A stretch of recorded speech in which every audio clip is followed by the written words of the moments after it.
कि बाबा साहब डॉक्टर भीमराव अंबेडकर ने केवल दलितों के लिए न्याय की लड़ाई नहीं लड़ी थी। आपको चौराहे पर कोई अपमानित कर दे, आपको रात भर नींद नहीं आएगी कि इसका बदला कैसे ले। अगर आप ताकतवर होंगे तो बदला लेंगे। और हम जहां खड़े हैं जिस जगह का नाम ही है बदलापुर। इससे एक बात कहना चाहता हूं, इसको जरा गौर से समझिएगा। लेकिन जिस समाज के तबके ने हजारों साल से अपमान सहा, उस समाज के एक व्यक्ति को जब भारत के संविधान की प्रारूप समिति का अध्यक्ष बनाया गया, उन्होंने अपने संविधान में एक शब्द भी कहीं बदले का नहीं लिखा। उन्होंने किसी समाज से बड़ा छोटा करने की बात नहीं लिखी। उन्होंने कहा कि अगर खटिया है तो उस पर सब बैठे, इसका नाम है भारत का संविधान। अगर रास्ता है तो उस पर सब चलेंगे, इसका नाम है भारत का संविधान। इसलिए समाजवादी लोगों, पीडीए या समाजवाद की लड़ाई न किसी जाति के खिलाफ है, न किसी धर्म के खिलाफ है। इनफैक्ट धर्म की लड़ाई तो हमारी लड़ाई है ही नहीं। धर्म तो अपनी आस्था का विषय हुआ करता था, लेकिन मौजूदा वक्त में जो हर मोर्चे पर फेल है, वो आखिरी मौके पर धर्म को आगे रख देता है।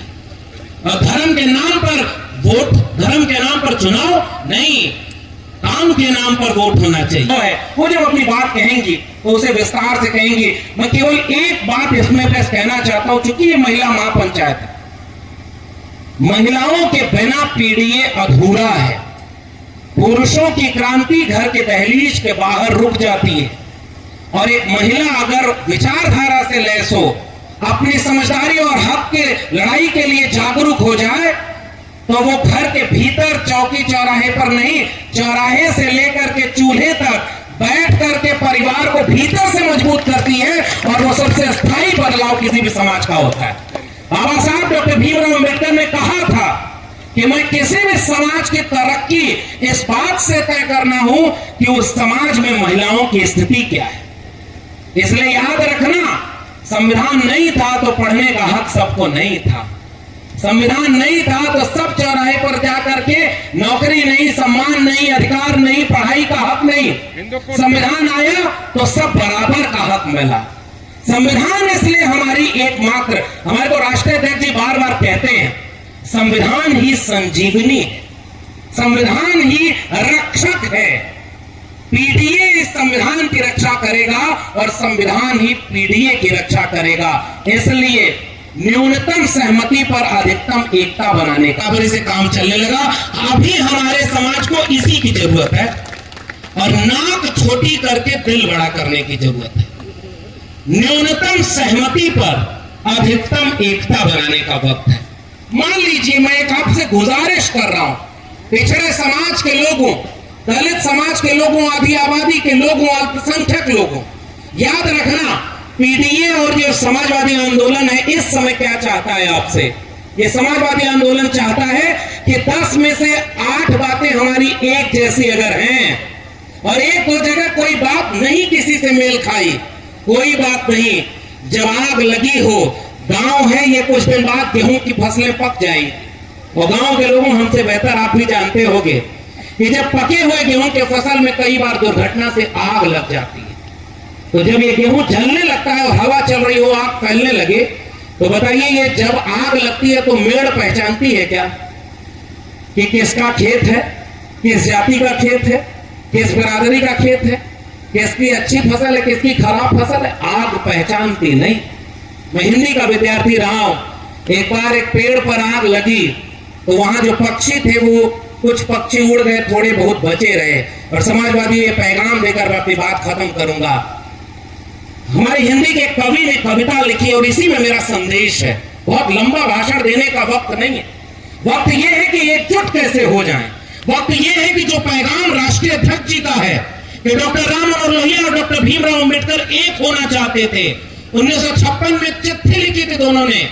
डॉक्टर अंबेडकर और डॉक्टर लोहिया के सारे विचार एक जैसे नहीं थे। जो पढ़े लिखे लोग हैं मैं उनको बता रहा हूं, बहुत सारी जगहों पर दोनों में मतभेद था, लेकिन आखिरी वक्त में दोनों ने यह फैसला लिया था कि हम दोनों को एक होना होगा, तभी इस देश के वंचित शोषित समाज को हम एक होकर के सत्ता तक पहुंचाएंगे। अक्टूबर 1956 में दोनों का पत्र व्यवहार हुआ कि जब बाबा साहब दिल्ली आएंगे तो डॉक्टर लोहिया और बाबा साहब की बैठक होगी, योजना बनेगी कि रिपब्लिक पार्टी ऑफ इंडिया और सोशलिस्ट पार्टी ऑफ इंडिया कैसे मिल करके एक समाजवादी अम्बेडकरवादी समाज और राजनीति को आगे ले जाएगी। मगर अफसोस कि 6 दिसंबर 1956 की तारीख बीच में आई और कुदरत ने बाबा साहब को हमसे छीन लिया। तो जो अधूरा सफर था डॉक्टर लोहिया और डॉक्टर अंबेडकर का, उस अधूरे सफर को आगे बढ़ाने का काम 1993 में हुआ। मिले मुलायम कांशी राम। आगे बोलने की जरूरत नहीं है, समझदार को इशारा काफी है। तो वो जो अधूरा सफर था उसे आदरणीय नेताजी ने 1993 में एक करके फिर से पीडीए बनाया था और उसके बाद फिर 2019 में भी एक कोशिश हुई। लेकिन उसके बाद मैं आज यहां इस मंच से बहुत ईमानदारी से कबूल करता हूं, आज डॉक्टर भीमराव अंबेडकर नहीं है हमारे बीच। वो पलटकर आपकी लड़ाई लड़ने वापस भी नहीं आएंगे।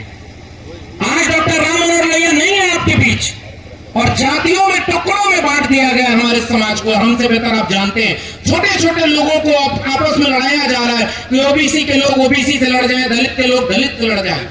समाजवादियों, हमारा फर्ज है कि जब लड़ाई सबसे कठिन मोड़ पर हो तो जिनके ऊपर जिम्मेदारी है लड़ाई लड़ने की, उन्हें अपना घर बचाने की जरूरत नहीं है। वो गेहूं की फसल में जब आग लग के फैलने लगती है तो पूरा गांव, कोई पेड़ से टहनी तोड़ कर लाता है तो कोई अपने हाथ में कोई चीज लेकर के एक साथ खड़े होकर जब आग को बुझाता है तब जाकर के आग बुझती है। और जो इंतजार करता रहता है कि जब मेरे घर पे आग आएगी तब बुझाऊंगा, जलते घर को देखने वालों, पूस का छप्पर आपका है, आग के पीछे तेज हवा है, आगे मुकद्दर आपका है। उनके कत्ल पे मैं भी चुप था, मेरा नंबर अब आया, मेरे कत्ल पे आप भी चुप हो, अगला नंबर आपका। इसलिए इस बात का इंतजार मत करना कि हमारी जाति मजबूत, हमारा धर्म मजबूत, हमारा गांव मजबूत, हमारा ये मजबूत नहीं। जब खतरा इतना बड़ा हो कि अगर संविधान ही नहीं बचेगा तो जाति बचाकर क्या करेंगे? अगर संविधान ही नहीं बचेगा तो हक अधिकार कैसे मिलेंगे? शिक्षा सबको कैसे मिलेगी? मैं तो दिल्ली विश्वविद्यालय में 14 साल प्रोफेसर रहा और मैं आपको ईमानदारी से बताऊं, वक्त चूंकि बहुत कम है इसलिए केवल इशारे में बता रहा हूं। कभी गूगल करके पढ़िएगा कि इस देश की शिक्षा को कैसे नीचे हाथों में बेच दिया गया। 2009 में दिल्ली विश्वविद्यालय पहुंचा तो बीए करने की 4000 रुपए फीस थी, आज वो 40,000 रुपए है। बताइए 15 साल में किसकी आमदनी 10 गुना बढ़ गई? शिक्षा महंगी हो गई। आपके सरकारी स्कूल में किसके घरों के बच्चे जाके पढ़ते हैं? जिसके घर में खाने को नहीं है उसके बच्चे वहां पढ़ाई कर रहे हैं। इसलिए ये समाज बढ़ रहा है और समाजवादियों ने हमेशा ही लड़ाई लड़ी, गरीब की लड़ाई लड़ी, कमजोर की लड़ाई लड़ी और कमजोर अपने घर में वैसे ही कमजोर पड़ा है, उसको लड़ने के लिए हिम्मत देने का काम कौन करेगा? इसलिए हिम्मत देने वालों का रंग लाल है और समाजवादी पार्टी के झंडे का रंग भी लाल और हरा है। लाल क्रांति का रंग होता है कि जब बाकी लोग निराश हो जाएं तो जो लड़ने वाले हैं वो आपके सामने खड़े होते हैं। वो खड़े हुए डॉक्टर लोहिया बनकर, वो खड़े हुए आदरणीय नेताजी बनकर, और आदरणीय नेताजी ने तो 1993 से लेकर जो लड़ाई आगे लड़ी, उन्होंने कहा था कि मैं मुसलमानों की लड़ाई लड़ता हूं तो लोग मुल्ला मुलायम कहते हैं। मैंने ओबीसी को आरक्षण लागू कर दिया। राम नरेश जी यहां मुख्यमंत्री थे, उन्होंने 14-15% आरक्षण दिया। आदरणीय नेताजी ने उसे बढ़ाकर 27% किया। उसके बाद आदरणीय नेताजी को अपमान सहना पड़ा, हमारे नेताओं का अपमान सहना पड़ा और हमारे